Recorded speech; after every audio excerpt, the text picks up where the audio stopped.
Pagka presidente na ako, tawag na ako ang Bureau Officers. Yan ako, ito bang lapu-lapo na isda? Sino nagpangalan nito lapu-lapo? Basta pagdating namin dito, lapu-lapo na yung isda na yan. Kanuhuna na kung maputang ina ng mga Tagalog. Ngawa among hero nga to sa Cebu, gihibo lang yung isda.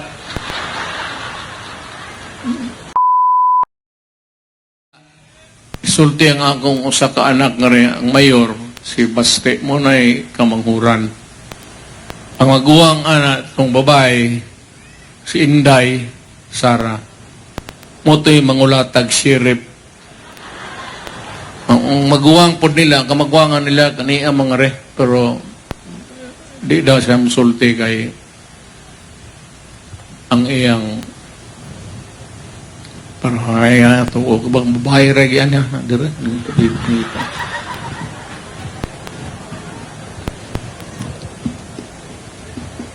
Pulong. Ha? Pulong.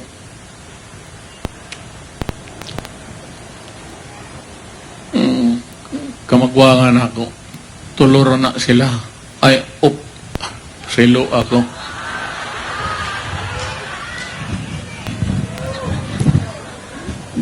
Duhay akong asawa. Sa unang asawa, tulo. Ikaduhang asawa na ako. Ang akong karon si Hanilet. May anak si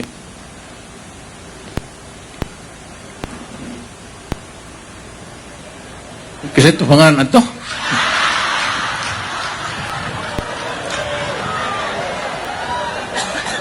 Kitty. Mora na. Manang ingon nila nga may anak sa gawas. Basket tinuod nga kuan, gisiguro gid nako nga di na lang kung istorya giunsap ko pagi. Pero gisiguro gid nako nga ako'y anak sa gawas. Maluoy ko sa tao. Maluoy ko sa tao magdako ba nga way papa, way mama nga. Kung imo lang pong bisitahan o kada semana, 2 ka adlaw, niya mabalik ka nga to sa tinuod ni mong asawa. Itong unang asawa na ako, isubog ayaw galagat lang mata pirmi. So, nibalhin ko rin sa ikadawang asawa, mas isamot, magsige pag kagot sa ngipon. So, bulakin yan eh. Kadto Bisaya, kaliwat at to, pero tisay mo ng ilang nanay. Nanay ni Baste o may pulong. Natingabi ako kanina, tanaw ko sa, huwag mo ko klaro, kinsa ka istorya. Inako, naamalagi, gipa-istorya, ano, speech man nila ng priso, giga mo. Imo mo ng anak. Napulo mo nagtato. Kamot, sa tiil ka. Mupod si Inday. Actually, si Inday mo sugod ka na akong anak na babae. Mo ginay malditas na lang. Siya kasugod anang sa pamilya Patatok. Di mo tuo ba? Di mo tuo badlungon. Kig-away yun. Kaya na, sige. Ambot lang hae karon. Pandugay mo kung kita sa akong anak. Huwag ba lang ko na sila ka kuhan ba nga kita salabi magkatiguang ta. Mingaon kita sa atong mga anak mag-apo. Wala na sila ka sa until sila maabot sa panahon nga sila po'y amahan o mga po. Ana na nila ana ang tuyok sa kinabuhi. So, muna ang sa po akong istoryahan. O sa po istoryahan na to, kinsay kadunggab ni Magellan, di sila po lapo. Kanibang pagka-presidente na ako, patawag na ako ang Bureau Officers. Yan ako, ito bang lapu-lapo na isda? Sino nagpangalan nito lapu-lapo? Sila, Mr. President, matagal naman yan. O siguro, basta pagdating namin dito, lapu-lapo na yung isda na yan. Kung huna na kung maputang ina ng mga Tagalog, nawa among hero nga to sa Cebu, gihibo lang yung isda.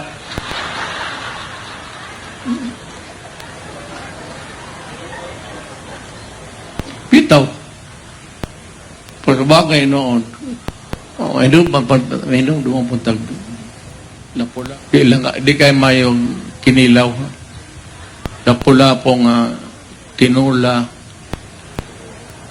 Lapula pong sabaw.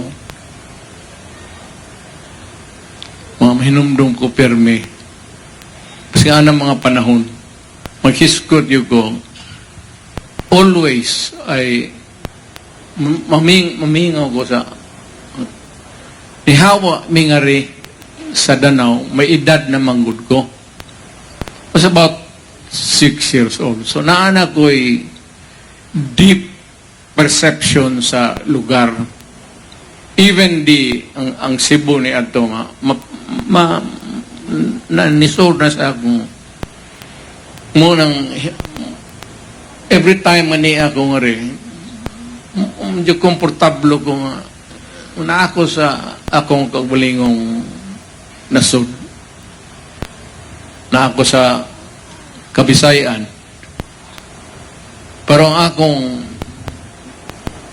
lolo nga Leyte, ang lolo na ako may taga-ngari. Munang maghandom ko Bisaya. So,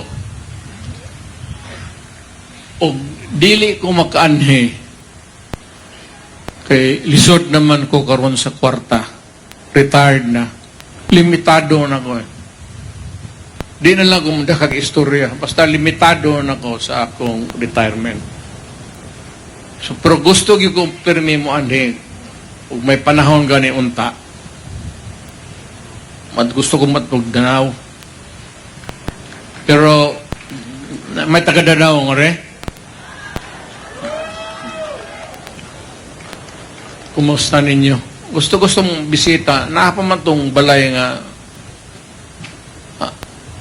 ang mong gipuy ni Adno. Murag hagdan na ng balay na bilin, pero unsa pa ba istorya na ako? Ang atong ugma. Well, ang atong ugma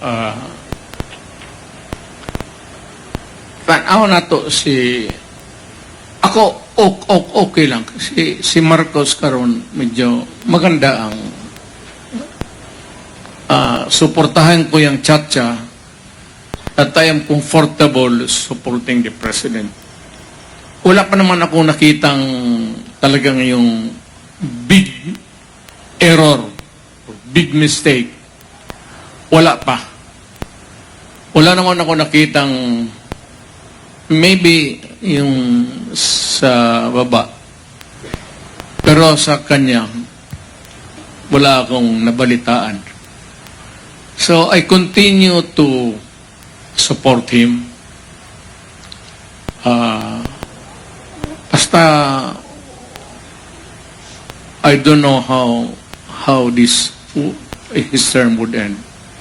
Pero tingin ko maganda ang takbo niya. Kaya lang, minsan ang mabuti lang, yung military, pati pulis, nagpabilin nga medyo disiplinado. Lalo na ang military.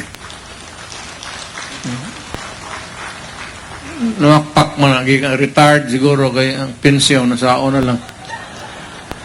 Kaya nadanghaw ko man military, daghan mi nangan ni. Ang uban ikas Manila, lupan rin. Maminaw lang sa unsay hungihong aning tsatsa.